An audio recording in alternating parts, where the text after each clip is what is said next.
Students, our next topic is Ohm's law. This is a very important law in physics, and this law provides a relation between the potential difference across a conductor and the strength of the current flowing through that conductor. So what is the statement of this law? At constant temperature. Dear student, it is a conditional law. At constant temperature, the strength of the current flowing through a conductor is directly proportional to the potential difference applied across the ends of the conductor. What does it mean? It means that if you are having a battery of V volt and you have applied this battery across a conductor, that is a bulb, then the strength of current, then the amount of the current is directly proportional to the potential difference. It means that more will be the potential difference, more will be the current through that conductor. We will try to explain this with the help of an example. Suppose that we are having two containers filled with water up to certain level.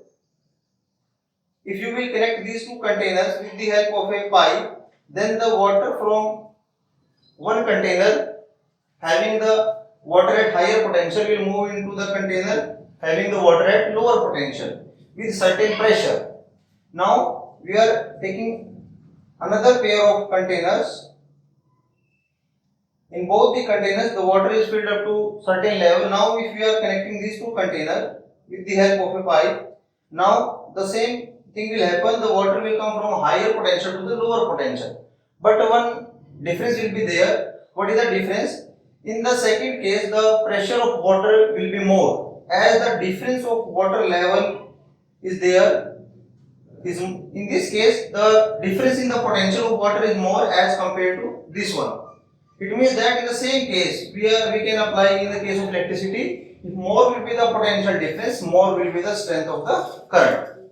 So, if you will remove this sign of proportionality, you will have to apply a constant, that is R, where R is a constant of proportionality and it is known as the resistance of a conductor. So, one more thing you can write from here, V upon I. If you will take V in the denominator in the opposite side, then V upon I will be equal to R, that is a constant. So, you can say that the ratio of potential difference to the current will be constant for a conductor at constant temperature. Yes, as from the Ohm's law we know that V is equal to IR, and where I is the amount of current flowing through the conductor and R is the resistance of the conductor. Now question arises, what is the resistance?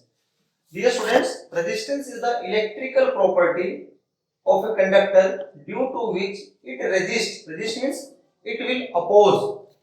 Resist the flow of electric charge, or you can say flow of current through it. Means it is the property, electrical property of a material due to which a conductor opposes the flow of electric charge. You can say electric current through it.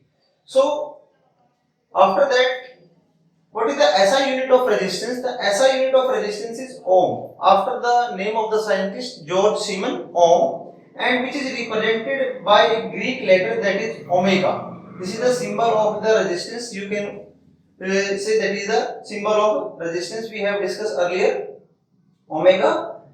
Now question arises, what is the cause of resistance? Dear students, when suppose that we are having a very magnified diagram of a conductor, this is a conductor.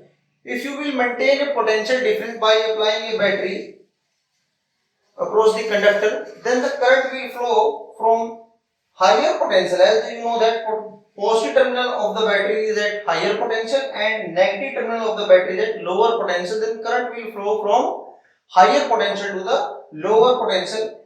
And dear students, as we know, the direction of electron is always opposite to the direction of motion of electric current. Then electron will move from negative terminal to the positive terminal of the battery, and as they will move within a conductor, they will collide with the atom and ions present within the conductor. This collision of electrons and atoms within a conductor, so electron will collide with the atoms when they will travel in a conductor. This collision of electrons will restrict the flow of charge due to they will apply some resistance within a conductor.